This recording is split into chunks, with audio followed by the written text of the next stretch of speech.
আজ ডিসেম্বর মাসের 16 তারিখ। শো কোয়ালিটির এই ডালিয়া গাছগুলি আমার ধীরে ধীরে বড় হচ্ছে এবং অবশ্যই আমি এই গাছগুলো যাতে শর্ট হাইটে ফুল আসে সেই কথা মাথায় রেখে সেরকমভাবে ফার্টিলাইজার ইউজ করছি। আজকে আমি আপনাদের 3টে শর্টকাট টিপস বলবো, যেগুলি প্রয়োগ করলে আপনার শর্ট হাইটের ডালিয়া গাছেও খুব বড় আকারের ডালিয়া পাবেন। প্রথম, আপনি যদি বড় আকারের ডালিয়া চান তাহলে অবশ্যই একটি মাত্র ডালিয়া পুঁড়ি নিতে হবে, যার জন্য এই সাইডে যত ব্রাঞ্চ আসবে সেগুলোকে কেটে ফেলে দিতে হবে।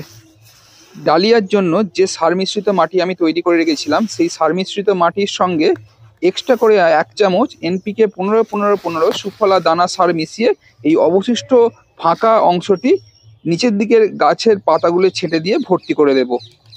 আর 3 নম্বর, 10 দিনে অবশ্যই একবার কনফিডার এবং 15 দিন ছাড়া অবশ্যই একবার করে কাকা পেস্টিসাইডটি ইউজ করতে ভুলবেন না।